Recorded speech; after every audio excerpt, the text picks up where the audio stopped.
The government of Eswatini has arrested 2 pro-democracy activists and members of parliament.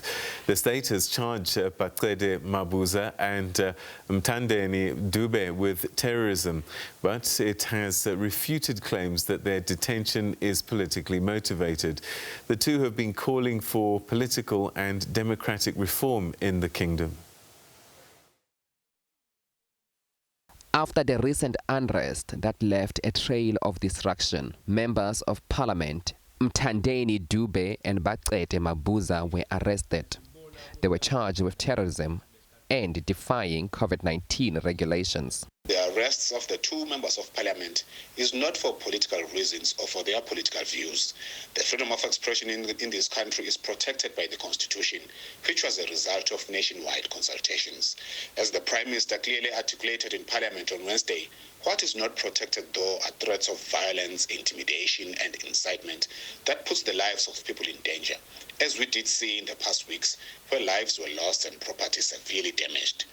Eswatini, like every democratic state, is governed by the rule of law, which must be upheld at all times, regardless of our political positions or affiliations.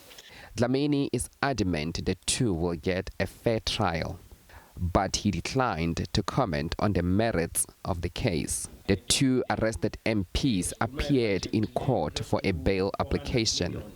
Their lawyers have criticized the court for allegedly taking time in dealing with the case. The other ground for opposition was that there was a likelihood that they would interfere with Crown evidence, and further that granting them bail would not be in the interests of justice, because the public would lose faith in the justice system if they granted them bail. Now, these arguments were countered by ourselves. Pro-democracy group gathered outside court in Mbabane in solidarity with the NPs, but police disrupted their gathering. The groups say they do not have confidence in the judicial system of the tiny kingdom. The judge is not likely to say what the king does not want to hear, because as we speak, we have Judge Maseko, who is in Namibia, was dismissed because he took a judgment that the king did not want to hear. So we should not expect much on this. Instead, as political party assemblies, we should be going on with protest, burning the fires, bringing people together, protesting every corner in this country. Judgment in the bail application has been reserved. Maseko, SABC News. Well, to discuss this issue a little further, we're now joined by Eswatini human rights lawyer Thulani Maseko. Thanks very much indeed for joining us. Welcome to the program. Good evening. Welcome. Thank you, sir. All right. Let's begin with these arrests. The government says that they are justified, and the opposition figures, everybody else pretty much, is saying that the charges are trumped up and that this is typical behavior of trying to silence opposing voices. Absolutely. We do agree with the voices that say that these charges are politically motivated and are trumped up. We do not believe that the honorable MPs have committed any offense, let alone an offense under the terrorism laws of Swaziland. All right, so what have they been charged with exactly? MP Bacede Mabuza faces 2 counts.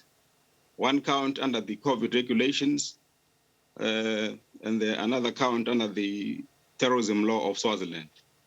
MP Mthandeni Mabuza faces 1 count under the terrorism law of this country. We don't believe that these charges are based on any reasonable thinking by the government.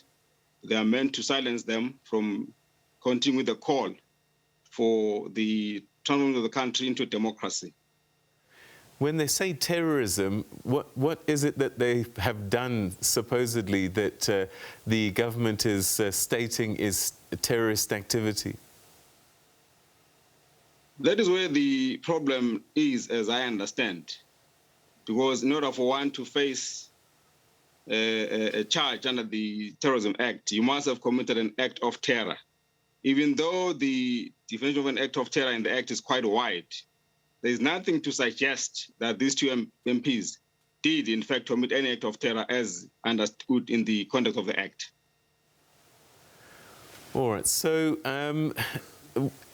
given the history of what happens to opposition figures and dissenting voices, are you hopeful that some justice may come to these MPs, or is this following a script that's played out over time? We do believe that despite the political environment that is hostile to those who are campaigning for democracy in Swaziland, we have some faith in the courts. You will remember that sometime in 2009, the late leader of the People's United Democratic Movement, Mario Masugu, was the first person to appear before the courts under the Terrorism Act in this country. When he appeared there, the courts found that he had not done anything to warrant his conviction, and therefore he was acquitted.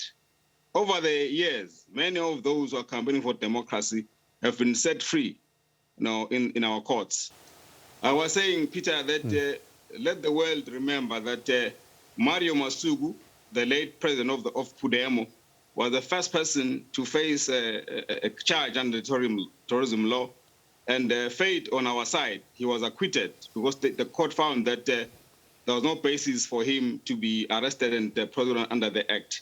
We do believe, therefore, that despite the attempt by the state to interfere with the judicial process, these two MPs, obviously, given that there is no basis for them to be charged under this Act, will see some justice in the courts of our land. What's your take on the judiciary? Are they fair?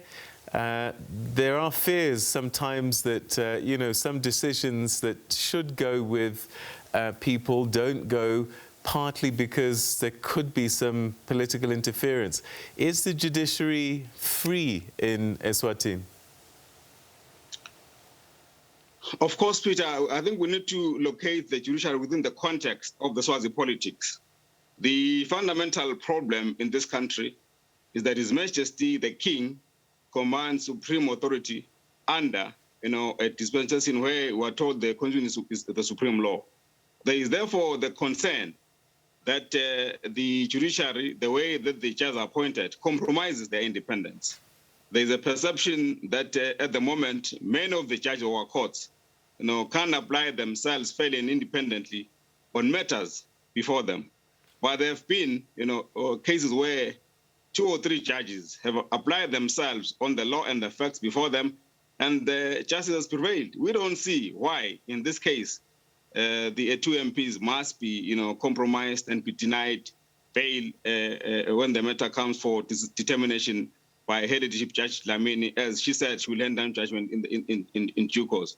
So that even though indeed we're living in an oppressive regime, there are judges who have stood in the side of what is right, as opposed to probing the dictatorship in Swaziland. There is a third MP, I believe, that's also being sought by the authorities.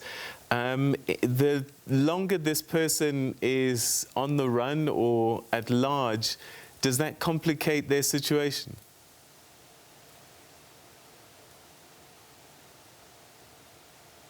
So I lost you, Peter, towards the end. I didn't get quite the question. I'm just saying that I believe that there's a third MP or a third person that's being sought by the authorities as well.